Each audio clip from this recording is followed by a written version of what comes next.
So, Bismillah Rahman Rahim, with the holy name of Allah Almighty, today we are going to begin the chapter number 22, which is nucleotide metabolism. First of all, what is a nucleotide? It is a conjugation of ribose sugar, a base, and on the 5' side, we have this 3 phosphate groups which are attached to it. And take an example of a nucleotide, which is an ATP, right? Like that. Now, what is the overview? Overview is how or what are the significance of these nucleotides. First of all, these nucleotides they are part of the RNA and DNA. Like they are proteins and they help in proliferation. Secondly, they are carrier molecules. They are carrier molecules in the synthesis of carbohydrates, lipids, and conjugated proteins. First is in the parting, second is in the carrier molecule, third is their structural component of acetyl coenzyme A and certain FAD, NAD, and NADPH, like they are coenzymes. Then they act as second messengers like cyclic AMP, which is an important second messenger, and then there is cyclic GMP, etc. After that, there are energy sources like ATP. Then they act as key enzymes of regulation and inhibition. So this was all it that we can study about that. You can copy all these points and you can learn them by heart. It's very like an overview type of thing.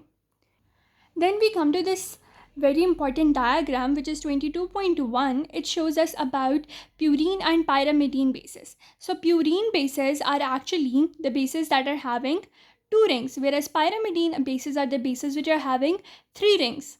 And the major difference is that there are different RNA and DNA pyrimidine bases.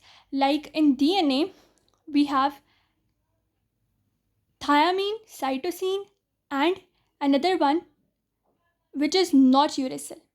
So DNA has adenine, guanine, thiamine, and cytosine, whereas RNA has adenine, guanine, thiamine, and uracil. So what I was saying that our DNA has adenine linked with thiamine and guanine linked with cytosine, whereas the RNA, it has adenine linked with uracil and guanine linked with cytosine. So that is the main thing. Now look at the structure. In the purine and pyrimidine bases, the major difference is purine bases are double ring, whereas pyrimidine bases, their name seems complex, but they are rather simpler than the purine bases. And the major difference is RNA contains the uracil instead of the thiamine. That is the main difference we were talking about. Then these bases can be modified, like they can be methylated, they can be glycosylated, acetylated, and they can be reduced. Like cytosine is converted into acetylcytosine, which is acetylation. Then uracil is converted into dihydrouracil, which is kind of reduction. Then we have the adenine, which is converted into dimethyladenine, which is methylation. So all of that can be done to these bases. What are nucleosides and what are nucleotides? So ribose, which is a 5-carbon sugar, along with its base, it forms a nucleoside. And both of these are connected by a glycosidic bond. And this bond, and on the 1' region, we have, on the 1' region of this base, ribose sugar, we have the base attached to it. Let me show you. So come to this diagram, and in this diagram you can see that this is the ribose sugar, and on this ribose sugar we have, on the 1' carbon, we have the base attached to it. Similarly, in the deoxyribose sugar we have the 1' carbon which is attached to the base, and you can see single one is pyrimidine, double one is a purine.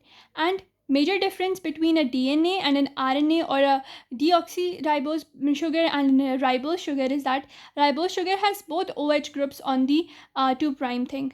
On the 2' number, it has OH group, whereas the deoxyribose sugar has an H group on the 2' ring. And on the 1', they always have bases. Now, what are nucleotides? Nucleotides are the things that, along with base being attached on the 1' side, they have their phosphate groups which are attached onto their 5' side. So 1' is going to be base, whereas 5' of the ribose sugar is going to get the phosphate group attached to it. So the major difference between a nucleoside and a nucleotide is the presence and absence of the phosphate groups. Now we go to the purine nucleotide synthesis. Main thing is that amino acids, carbon dioxide, and the N-formyl tetrahydrofolate is going to be the donors for their different compounds or for their different substances. And major thing is that the formation of the purine bases will occur in the liver by a series of reactions. Now, first of all, the reaction that is not listed here is that, we have glucose. And glucose gets converted by its carbohydrate metabolism into glucose 6-phosphate. Now this glucose 6-phosphate goes into the HMP shunt pathway and gets converted into ribose 5-phosphate. Now this ribose 5-phosphate is actually the main product that is going to participate in the purine nucleotide synthesis. Now this ribose 5-phosphate will be converted into PRPP, which is 5-phosphoribosyl pyrophosphate. Now, the main thing about this purine nucleotide synthesis is that the amino acid taking place in this are aspartate, glycine, and glutamine. Glutamine will be the amino acid donor. See, its name has an amine group in it. First reaction is very easy. What you see is the ribose 5-phosphate that we produced in that previous reaction by HMP shunt. Now it will play a part in the reaction and it will be converted into what thing? It will be converted into PRPP. Now this PRPP, how is it formed? By its synthetase, and since a synthetase enzyme is used, so ATP will also be utilized. So ATP is used, it is converted into AMP. The two phosphate groups, the pyrophosphate groups, they are added to it, hence the name pyrophosphate of this compound, and phosphoribosyl, because ribose 5-phosphate, this compound is already present, so we named it phosphoribosyl with a pyrophosphate attached to it. So the main addition is the group 2 phosphates. Activator is inorganic phosphate and inhibitor are the main products that are the products of this main whole reaction, that is the purine ribonucleotides. Simple as that. Now we come to the second reaction. The second reaction is the 5-phosphoribosyl amine synthesis, the PRPP. Now it will get converted into the 5-phosphoribosyl amine. And since I told you amine is donated by which compound? That is the glutamine. So let's see. The most easiest reaction of this is the PRPP gets converted into the 5-phosphoribosyl amine, or PRA. We can also call it PRA, ribosyl amine, and glutamine is there. So glutamine gets converted into glutamate by donating its amine group. And the pyrophosphate that was over here, the pyrophosphate is removed. So what was there? The phosphoribosyl stays, pyrophosphate is removed, and one new group is added, which is an amine. So the name becomes phosphoribosyl amine. Simple as that. Now, what is happening? Inhibitors are AMP and GMP, whereas activator is itself the PRPP. And the previous thing we saw, the activator was inorganic phosphate. Now here the activator is PRPP, whereas AMP and GMP, which are like the low energy compounds, which have all the two groups removed from them, they will act as inhibitors. So we are done with our second step as well. And the main thing is the enzyme which will be there. Since glutamine is used, so enzyme has the name glutamine. Then it has the name phosphoribosyl phosphate.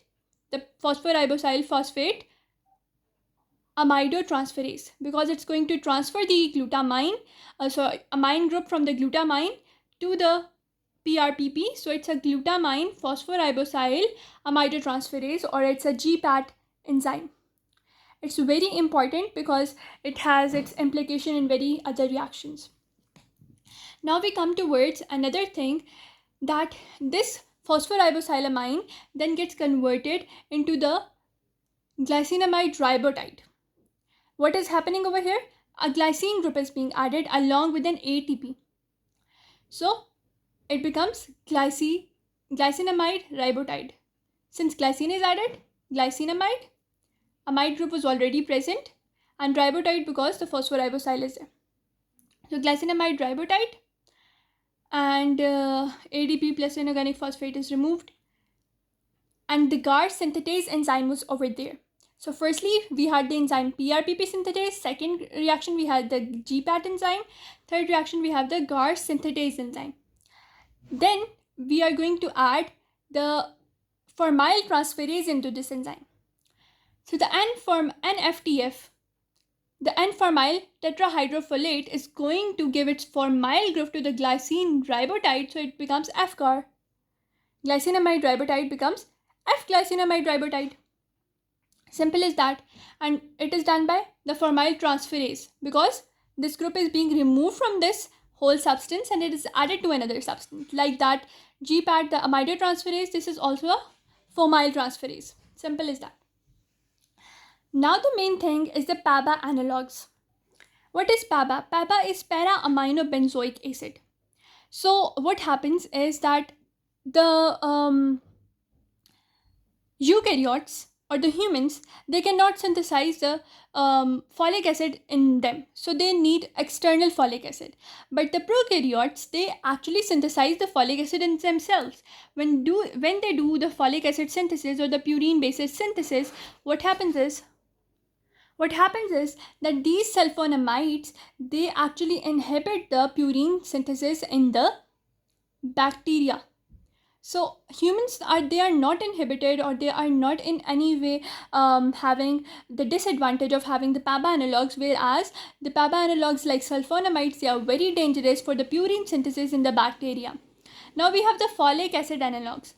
Very important thing is that to convert dihydrofolate into the tetrahydrofolate, we have to have an enzyme that is known as the dihydrofolate reductase, because hydrogen is being added to it, and whenever hydrogen is added, we know that it is called reduction. So we need a reductase enzyme. But what happens is that the methotrexate, which is actually an anti-cancer compound, it actually prevents the synthesis or the conversion of the dihydrofolate into the tetrahydrofolate.